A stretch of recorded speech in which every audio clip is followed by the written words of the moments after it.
Is telling you the entire story is a hoax or fake news. But what does that even mean? I spent the last month investigating. So what exactly is Pizzagate? And are there any actual facts to support the story? I've got to warn you, what we're going to talk about tonight will be disturbing to some people. But this is a reality check you won't see anywhere else. Pizzagate actually comes from the WikiLeaks release of hacked emails from Clinton campaign chairman John Podesta. In all, WikiLeaks dumped around 50,000 email messages, and it was from those emails that the claims that John Podesta may be part of a child sex trafficking ring come from. Now, to be clear, not one single email in the Podesta emails discusses child sex trafficking or pedophilia.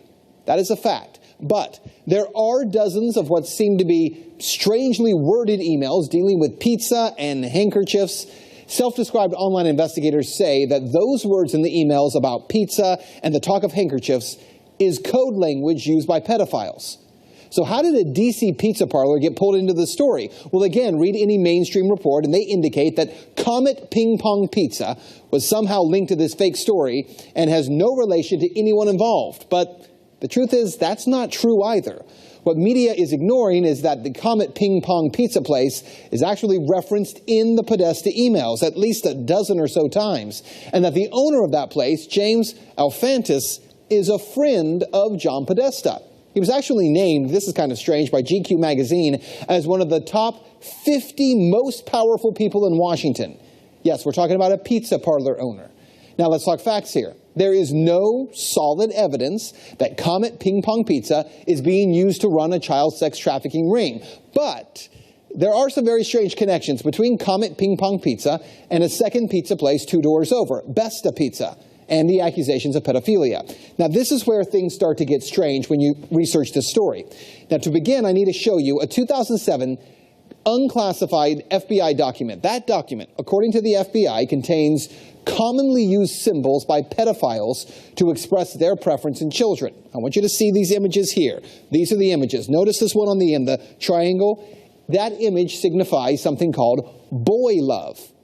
The pizza place next door to Comet Ping Pong Pizza, Besta Pizza, well, this was their logo until only a few weeks ago. Clearly, you can see that the Besta logo actually contains the same image, I'm going to show you again, as that boy lover image.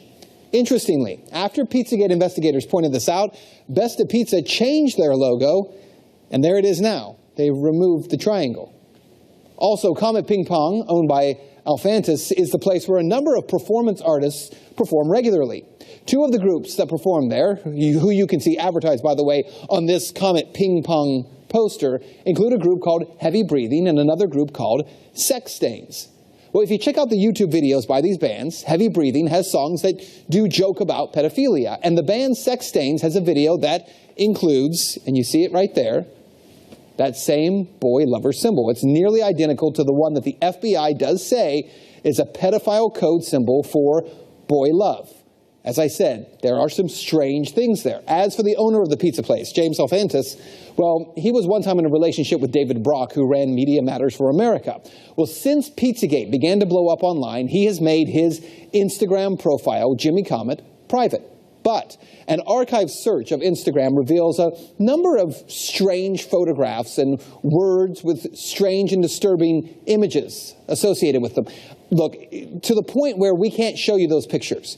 We're not even going to describe them to you because some viewers would find it too disturbing to share on TV. Now let's talk about the Podesta brothers, because remember, it was John Podesta's email that was hacked. In those leaked Podesta emails, John Podesta talks about his close relationship with Dennis Hastert, the former Speaker of the House, who was recently sentenced to 15 months in prison for abusing boys years ago. He was referred to by the judge as a serial child molester. According to the Washington Post, visitors to Tony Podesta's home in Falls Church got an eyeful when they walked into a bedroom at the Podesta residence hung with multiple color pictures by Katie Grannon, a photographer known for documentary-style pictures of naked teenagers in their parents' suburban homes.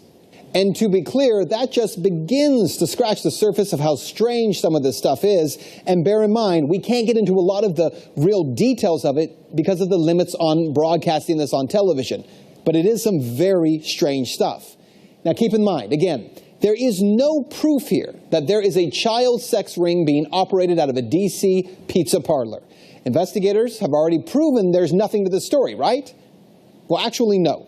And that's what you need to know. For all that is here, there has not been one single public investigation of any of this. Not from local police, not from the FBI, no one.